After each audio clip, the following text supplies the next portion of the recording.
अभी हमने मीटिंग की जो हम मुसलसल देखते रहते हैं कि जो कोरोना का पाकिस्तान में किस तरफ जा रहा है, कितने केसेस हैं, क्या हमें नज़र आ रहा है कि दुनिया के अंदर क्या हो रहा है। तो अभी हमने मीटिंग ख़त्म किया, तो इसलिए मैं आपसे इस चीज़ के ऊपर बात करना चाहता हूँ। देखें, इस वक्त ये जो वायरस है, ये जो कोरोना वायरस है, ये तब्दील होती जाती है। यानी वो वायरस जो शुरू हुई थी उसमें कई तब्दीलियाँ आई। मसलन साउथ अफ्रीका का एक अपनी किस्म का एक म्यूटेट कर गई एक वायरस तब्दील हो गई, और भी डिफरेंट किस्म की मुख्तलिफ़ किस्म की वायरसेस हैं। लेकिन इस वक्त जो हमें दुनिया में इर्द गिर्द हमारे इलाके में, दुनिया में, इस सारे ख़त्ते में जो सबसे बड़ा मसला बना हुआ है वो है इंडियन वेरिएंट, जो कि हिंदुस्तान से एक वायरस म्यूटेट चेंज होके तो वो इस वक्त बांग्लादेश में बड़ा बुरे हालात हैं, वहाँ फैल गई है। हिंदुस्तान में आप सबको पता है कि कितनी तबाही मचाई है उसने। अफ़गानिस्तान वो पहुँच गई है, और अफ़गानिस्तान में इस वक्त अगर आप हस्पतालों में देखें तो वहाँ ऑक्सीजन की कमी हो गई जो एक वक्त पे हिंदुस्तान में थी। इंडोनेशिया पहुँच गई है, उधर भी हालात बुरे हैं, वहाँ भी ऑक्सीजन की कमी है, और आप देख रहे हैं कि हर रोज़ बहुत लोग इसी वायरस से मर रहे हैं। तो इसलिए मैं आज आपको इस सब सूरत हाल को सामने रखते हुए मैं आज आपसे 2-3 बातें करना चाहता हूँ। देखें, अभी तक अल्लाह ने हमारे पे ख़ास करम किया। इंसान जितनी मर्ज़ी कोशिश करे, आखिर में ऊपर वाला फ़ैसला करता है कि वो आपकी कोशिश कामयाब होगी या नहीं होगी। उसने अभी तक हमें बड़ी कामयाबी दी है। आपको पता है कि दुनिया में पाकिस्तान को तीसरे नंबर पे वो मुल्क अभी जो वो कौन सा था, इकोनॉमिस्ट की अभी सर्वे आई है कि पाकिस्तान तीसरे नंबर पे वो मुल्क है जिसने सबसे बेहतर अपने मुल्क को बचाया है कोरोना से। और वो होना तब था, हाँ हमारी भी मेहनत थी, इधर हमारी NCOC इन्होंने सारे केसेस स्टडी किए और इन्होंने अच्छे फैसले किए। लेकिन आपकी भी, मेरी कौम का भी बहुत बड़ा इसमें हाथ है कि हम इतने बुरे हालात से बच गए। इसमें जब मैंने आपको कहा कि ये एहतियात करो, तो आप हमारे साथ चले और आप समझे कि हम वो मुल्क हैं जिसने 2 रमज़ान में, सारी मुसलमान दुनिया में 2 रमज़ानों में जिधर मस्जिदें खुली रही वो पाकिस्तान था। बाकी मुसलमान मुल्कों में बंद कर दी उन्होंने अपनी मस्जिदें। तो आज अगर हम यहाँ पहुँचे हैं, इसमें यहाँ हमारी NCOC की बड़ी मेहनत थी, मॉनिटरिंग थी, इन्होंने सही माने में कई चीज़ें प्रीएम्प्ट की, बताया। लेकिन साथ साथ अवाम ने भी हमारे साथ चले, अवाम हुकूमत के साथ खड़ी हुई, और इसलिए आज हम इर्द गिर्द सारी दुनिया से बेहतर हैं। और ये जो इकोनॉमिस्ट की रिपोर्ट आई है।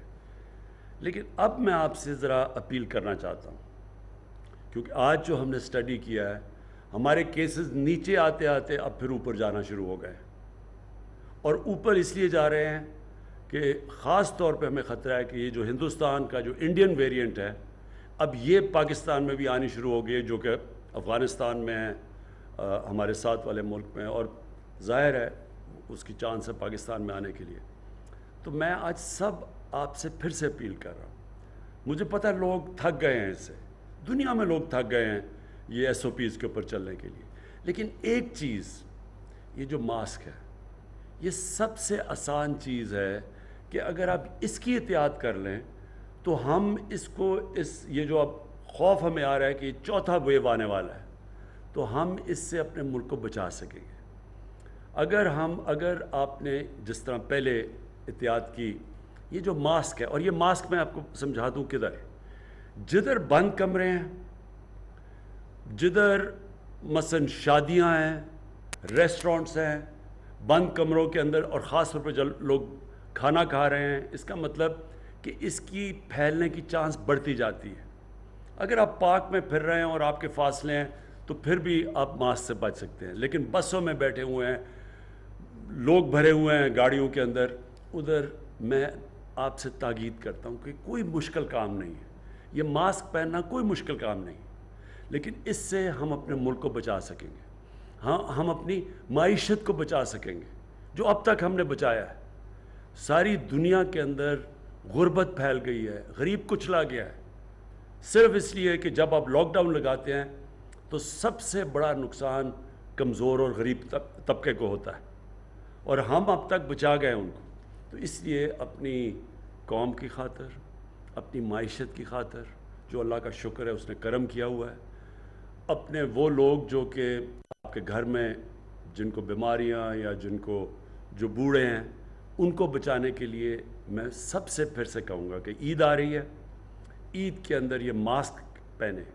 قربانی کا ہم نے جو فیصلہ کیا ہے, جس طرح پچھلے سال قربانی تھی, اس بار پھر وہی کہ ہم نے بڑی سوچ سمجھ کے قربانی شہر سے باہر کرنی ہے تاکہ اس سے بھی نہ پھیلے. اور عید پہ بھی پوری کوشش ہے کہ آپ یہی ماسک کم از کم پہنے رکھیں اور احتیاط کریں. اور آخر میں اپنی انتظامیہ کو کہنا چاہتا ہوں, پہلے تو پھر سے میں آپ کو خراج تحسین پیش کرنا چاہتا ہوں کہ آپ نے بڑا زبردست اور مشکل کام ہے. ساری دنیا میں دیکھیں کہ لوگ تھک گئے تھے, تنگ آ کے, بہت مشکل تھا لوگوں کو کہنا کہ جی SOPs کے اوپر چلو. تو آپ کے اوپر بھی بہت پریشر ہم نے ڈالا ہے, ہماری گورنمنٹ نے آپ کے اوپر, انتظامیہ پہ بڑا پریشر ڈالا ہے کہ آپ لوگوں کو دیکھیں کہ وہ احتیاط کریں. میں پھر کہہ رہا ہوں کہ آپ کو تھوڑا اور سٹیمنا آپ کا ٹیسٹ کرنا چاہتے ہیں ہم, خاص طور پہ عید کے دوران. یہ ماسک کی کمپلائنس دیکھیں. اور یہ اس سے آخری بات میں یہ کہنا چاہتا ہوں کہ اگر ہم نے یہ صحیح معنی میں کر لیا تو ہم اپنے ملک کو بچا لیں گے.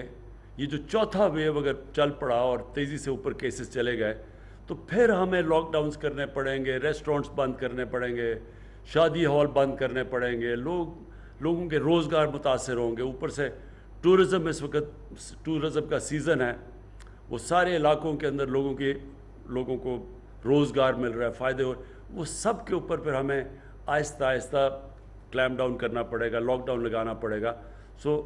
اس سے بچنے کے لیے اگر ابھی آپ احتیاط کر لیں تو ہم اپنے ملک کو اس مشکل وقت سے بھی بچا سکتے ہیں.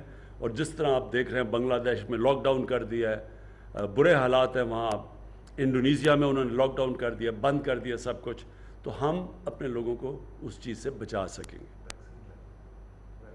ہاں, اور ہاں میں بھول نہ جاؤں, اصل میں جب تک ہم سارے لوگوں کو اپنا ویکسین نہیں لگا سکتے, یہ اس کے ویوز آتے رہیں گے. تو یہ بھی میں تاکید کرنا چاہتا ہوں کہ ہمارے پاس ڈوزز پڑے ہوئے ہیں, ہم نے باہر سے, اللہ کا شکر ہے ہمارے پاس ویکسین ہے, تو میں سب کو تاکید کروں گا کہ ویکسین لگائیں. بدقسمتی سے پاکستان میں ہم ویکسین بناتے نہیں ہیں, اس لیے ہمیں تھوڑا دیر لگے گی سارے اپنی آبادی کو ویکسین لگانے کی. مثلا امریکہ نے بڑی تیزی سے کر دیا کیونکہ وہاں بنتی ہے ویکسین, برطانیہ نے کر دیا, اور ملکوں نے کر دیا, لیکن ہمارے ملک میں ویکسین بنتی نہیں ہے. لہٰذا جیسے جیسے ویکسین آتی رہتی ہے ہم ڈوز لگاتے رہتے ہیں. اس وقت ہمارے پاس ہے ویکسین, لہٰذا اس کا فائدہ اٹھائیں. شہروں میں خاص طور پہ ویکسین لگائیں, شہروں میں جدھر زیادہ چانس ہے, جدھر زیادہ تیزی سے پھیلتی ہے, تو اس کا فائدہ اٹھائیں. اور انشاءاللہ اگر ہم اس چوتھے فیز سے نکل گئے تو انشاءاللہ ہم اپنے ملک کو بالکل اپنی جو باقی ملکوں میں تباہی مچی ہے, ہم اپنے ملک کو بچا سکیں گے. شکریہ.